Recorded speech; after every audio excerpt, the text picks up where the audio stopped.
Many people have a rather negative opinion about marijuana use. The reason for developing this opinion is probably due because it was illegalized as a Schedule I drug, which can be assumed through current research that it was because... Oh, shoot. Start over. You want to lie down?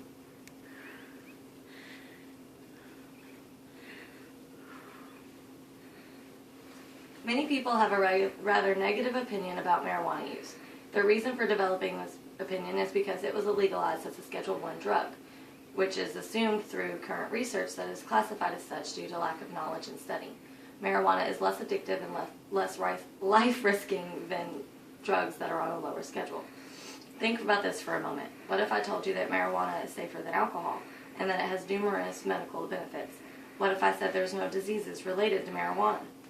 Or crime involving marijuana is due to its prohibition? Those are things that you can't necessarily say about alcohol. In the last year, I've met some truly intelligent people that are working toward cannabis reform in Kentucky. I've learned more than I could ever imagine about marijuana, and not only about the medical benefits and reduced crime rates, but also the positive economic impact legalization could have. Of the people I met, one is Arthur Van Winkle. Arthur is the founder for Kentuckians for Cannabis Reform, and also the creator and promoter for Cannastock, a musical festival that is devoted to getting out the truth about cannabis and gaining cannabis support. He has done a lot for the cause, and I've gained a lot of knowledge through him.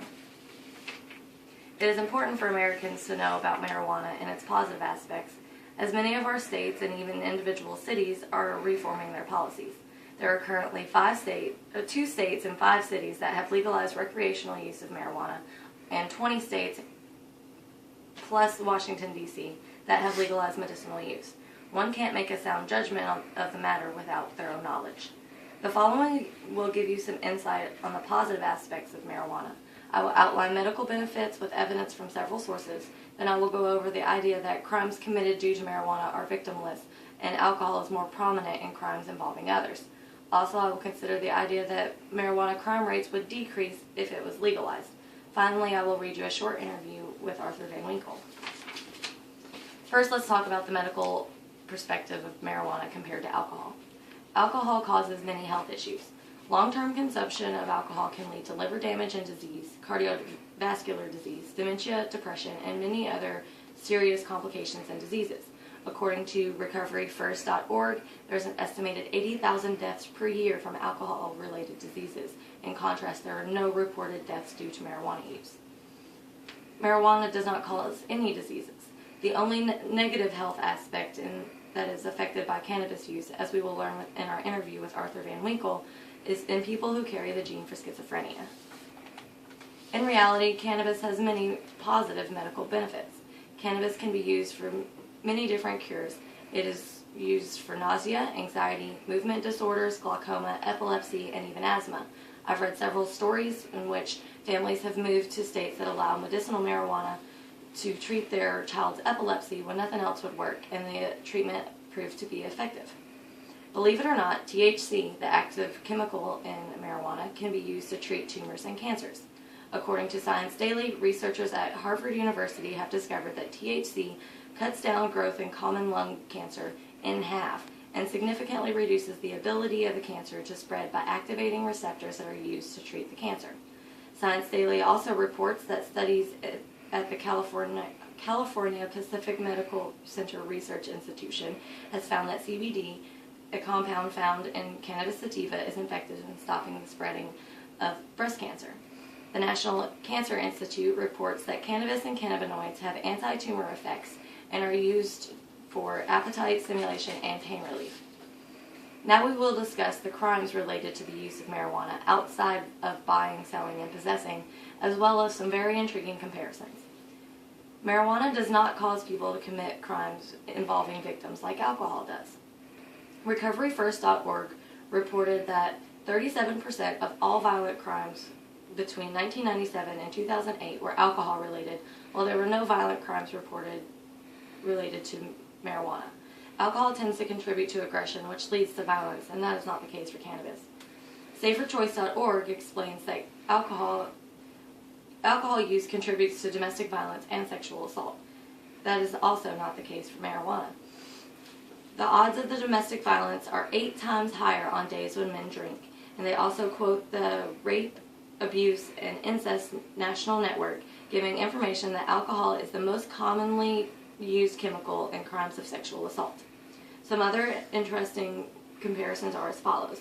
There are about 300,000 drunk driving accidents per day. There is no correlation to marijuana. It is thought that users are more cautious when driving. Furthermore, NewScientist.com report that a single glass of wine impairs driving ability more than one joint. Alcohol damages the brain, and contrary to belief, marijuana does not. SaferChoice.org reports that marijuana actually has neuroprotective properties, which means that it protects brain cells. Users can die of overdose of alcohol consumption, and there has never been a single case of marijuana overdose. Let's see what the founder of Kentucky's Cannabis Support Group has to say about this. Here's my interview with Arthur Van Winkle. First, I asked to summarize his opinion on the matter of marijuana versus alcohol. Many people have died from marijuana or from alcohol, directly from overdose or from disease linked to long-term consumption. Alcohol is likely to cause people to be aggressive and also drive at higher rates of speed.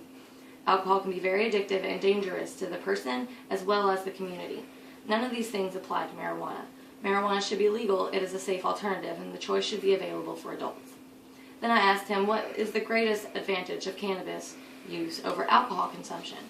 And he said that would be the major health benefits, and that users are less likely to be involved in risky behaviors. Next, I asked, do you have any concerns about using marijuana that do not apply to alcohol? And his response was, the only concern that pot has that alcohol doesn't is the chance of increasing schizophrenia symptoms. But very little research has been done in this area, so it is more suggestive than fact. You must first be a carrier of the schizophrenic gene for this to be an effect. There is no such thing as reefer madness. There is no increased chance of schizophrenia for those without the gene. Only a small percentage of people carry that gene, and only a small percentage of those people will be affected in a negative way from marijuana. Last, I asked him in his opinion, what is the most distinct difference between the two, assuming that both are used recreationally? His response was, with marijuana, a person will either maintain or just eat a lot and go to sleep. With alcohol, after a certain point of consumption, a person increases their involvement in risky behaviors, including violence, increased chance of other hard drug abuse, driving fast with impaired judgment, and many more. There's a lot to learn about cannabis, and even more myths about using it than one would realize. The only thing that stands out to me as a common denominator between alcohol and marijuana is prohibition has led to higher crime rates. In the days of alcohol prohibition, they couldn't keep it off the streets, and it caused more crimes because it was illegal. When you look at marijuana-related crimes versus alcohol-related crimes, you will find that marijuana is higher, but simply because it is illegal to buy, sell, and possess it. With legalization, those rates would go down dramatically. There's been plenty of research to prove that marijuana has several advantages over alcohol. Not only does it not cause any health problems, but it can also be used to treat things from anxiety and nausea to lung and breast cancer. Furthermore, it is safer for the community because it does not impair judgment when driving, but makes you more cautious and doesn't cause aggression, violence, or sexual assault like alcohol has been proven to do. It's short and simple. Marijuana and alcohol are nothing alike, but the legal of the two is the more dangerous one. If alcohol is legal, there is no reason to not allow adults to have a safer alternative.